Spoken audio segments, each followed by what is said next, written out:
اخفاء شفوی، ادغام شفوی اور اظہار شفوی۔ اخفاء شفوی کب ہوتا ہے؟ جب میم ساکن ہو اور اس کے بعد اگر با آئے۔ ادغام شفوی میم ساکن کے بعد میم آئے، یعنی اگر با اور میم آئے گا تو غنہ اور اخفاء کرنا ہے، اور میم آئے گا تو میم کو میم سے ملا کر غنے کے ساتھ پڑھنا ہے۔ اور اگر میم ساکن ہو اس کے بعد والا لیٹر کوئی بھی حرف آ جائے، یعنی میم ساکن کے بعد نہ با ہے نہ میم ہے، کوئی بھی حرف آ جائے تو اظہار شفوی کا قاعدہ ہوگا، میم کو ہم نے ظاہر کر کے پڑھنا ہے، بالکل بھی غنہ نہیں ہوگا۔ ابھی جیسے یہاں پر دیکھیں گے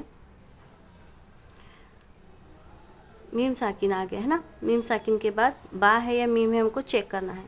میم ساکن کے بعد والا لیٹر حمزہ ہے، نہ با ہے نہ میم ہے، تو یہاں پر ہم میم کو ظاہر کر کے پڑھیں گے، اظہار شفوی کا قاعدہ ہوگا۔ آگے بھی اسی طرح سے دیکھیں گے، یہاں پر بھی میم ساکن ہے، میم ساکن کے بعد اگر با ہوتا تو کون سا قاعدہ ہوگا آپ لوگ کمنٹ باکس میں بتائیں، ہے نا۔ اگر میم ساکن کے بعد با ہو یا میم ہو تو ہی غنہ کرنا ہے، یہاں پہ با بھی نہیں ہے میم بھی نہیں، تو بغیر غنہ کے ملا کر پڑھیں گے۔ آگے بھی میم ساکن ہے، میم ساکن کے بعد والا لیٹر دیکھیں گے، یہاں پر بھی با نہیں ہے اور میم بھی نہیں ہے، تو اس میم کو بھی ہم نے ظاہر کر کے پڑھنا ہے، غنہ نہیں ہوگا۔ أَأَنذَرْتَهُمْ أَمْ لَمْ تُنذِرْهُمْ، نون ساکن ہے، یہاں پر نون ساکن کے بعد ذال ہے، ٹھیک ہے۔ نون ساکن کے بعد ذال جو ہے حروف اخفاء میں سے ہے۔ ابھی دیکھیں گے حروف اخفاء کتنے ہیں۔ حروف اخفاء ہے 15، اخفاء لیٹرز کتنے ہیں؟ 15۔ جب بھی تنوین یا نون ساکن آ جائے اور ان کی اخفاء کے ان 15 حرفوں میں سے کوئی بھی حرف آتا ہے تو نون کی آواز کو ہم ناک میں چھپا کر پڑھیں گے۔ ابھی یہاں پر دیکھیں گے تا نون پیش تن ذال زیر دی، نون ساکن ہے یعنی جزم والا نون ہے، اس کے بعد والا حرف کیا ہے؟ ذال ہے، ذال حروف اخفاء میں سے ہے، تو نون کی آواز کو ہم ناک میں چھپا کر پڑھیں گے، یعنی تنذرہم نہیں پڑھیں گے بلکہ تنذرہم۔ یہ دیکھیے جیسے ہم اردو میں پنکھا بولتے ہیں نا، پنکھا بول کر دیکھیں، پنکھا تھوڑا سا کھینچ کر بولیے پنکھا، اسی طرح تنذرہم نہیں بولیں گے بلکہ تنذرہم، تنذرہم، ٹھیک ہے۔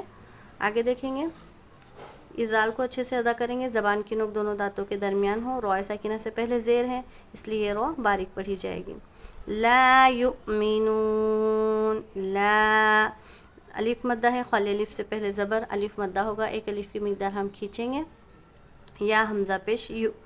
دیکھیں اکثر لوگ اس کو کیا پڑھتے ہیں؟ لا یؤمنون پڑھتے ہیں نا، تو یؤمنون نہیں پڑھیں گے، جب بھی حمزہ پر جزم آئے گا تو حمزہ ساکنہ کے پڑھنے میں ہم کو جھٹکا دے کر پڑھنا ہے، یعنی لا یؤمنون۔ جب ہم کو ہچکی آتی ہے نا، ہچکی آتے وقت جو آواز نکلتی ہے نا اسی طرح جھٹکا ہوتا ہے، لیکن لا یؤمنون نہیں پڑھیں گے، لا یؤمنون، ٹھیک ہے۔ آگے پڑھیں گے، آخری آیت ہے، پہلا رکوع کی آخری آیت ہم ختم کر کے انشاءاللہ ویڈیو ختم کر دیں گے۔ ختم اللہ علی قلوبہم وعلی سمعہم وعلی ابصارہم غشاوۃ ولہم عذاب عظیم۔ تو چلے سیکھتے ہیں ابھی ہم۔ خا تا زبر، خا پر زبر ہے، تا پر بھی زبر ہے، اس لیے اس کو جلدی پڑھیں گے۔ میم کو لام کے ساتھ ملائیں گے۔ لفظ اللہ کے لام سے پہلے والے حرف پر جب بھی زبر یا پیش آتا ہے تو لفظ اللہ کے لام کو ہمیشہ پر پڑھنا ہے، موٹا پڑھنا ہے، ایسے ختم اللہ نہیں پڑھیں گے بلکہ ختم اللہ، ختم اللہ، اللہ کے لام سے پہلے زبر ہے اس لیے موٹا پڑھنا ہے۔ علی، لام پر کھڑا زبر ہے، ایک الف کی مقدار ہم کھینچ کر پڑھیں گے۔ قلوبہم، واو ساکن سے پہلے پیش ہے، واو مدہ ہوگا، واو مدہ کو ایک الف کی مقدار کھینچنا ہے۔ میم ساکن آ گیا، فوراً اس کے بعد والا حرف چیک کریں گے کہ با ہے یا میم ہے، با بھی نہیں ہے میم بھی نہیں، کوئی بھی حرف آ جائے میم ساکن کے بعد تو اس میم کو ظاہر کرنا ہے، بالکل بھی غنہ نہیں ہوگا۔ قلوبہم وعلی، لام پر کھڑا زبر ہے، ایک الف کی مقدار کھینچیں گے۔ سمعہم، یہاں پر بھی میم ساکن آ گیا یعنی جزم والا میم، بعد والا حرف دیکھیں گے با ہے یا میم ہے، با یا میم کے علاوہ کوئی بھی حرف آئے گا یعنی اس میم میں ہم کو غنہ نہیں کرنا ہے، ظاہر کر کے پڑھیں گے۔ سمعہم وعلی ابصارہم وعلی، لام پر کیا ہے؟ کھڑا زبر ہے یعنی حروف مدہ۔ حروف مدہ کے بعد میں نے آپ لوگوں کو بتائی تھی کہ اگر حمزہ اپنی اس طرح سے شکل میں آئے گا، اصلی شکل میں آئے گا تو 4 یا 5 الف کی مقدار ہمیں کھینچ کر پڑھنا ہوتا ہے، مد متصل کا قاعدہ ہوتا ہے۔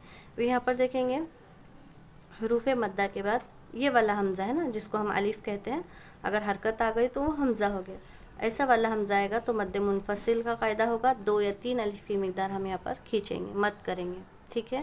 مجھے امید ہے آپ کو مد کے قاعدے اچھے سے سمجھ میں آ گئے ہوں گے، اگر نہیں بھی سمجھا ہو تو ایک مرتبہ کامنٹ باکس میں ضرور بتائیں۔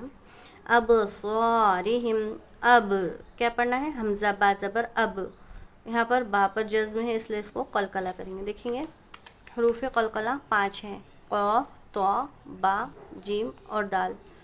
جب بھی ان 5 حروفوں میں سے کسی حرف پر جزم آتا ہے اس کو پڑھتے وقت جو ہے اس کے مخارج ٹکر کھا کر الگ ہو جائیں گے۔ دیکھیں با پر جزم ہے، با حروف قلقلہ میں سے ہے، اس لیے اس کو پڑھیں گے تو قلقلہ کریں گے۔ قلقلہ یعنی کہ اس کے جو پڑھیں گے تو اس کے حروف میں ٹکراؤ ہوگا۔ اب اس طرح سے ابصارہم غشاوۃ ولہم عذاب عظیم۔ ایک مرتبہ پورا سبق اچھے سے پڑھ لیں گے، آپ لوگ بھی میرے ساتھ ساتھ پڑھیں۔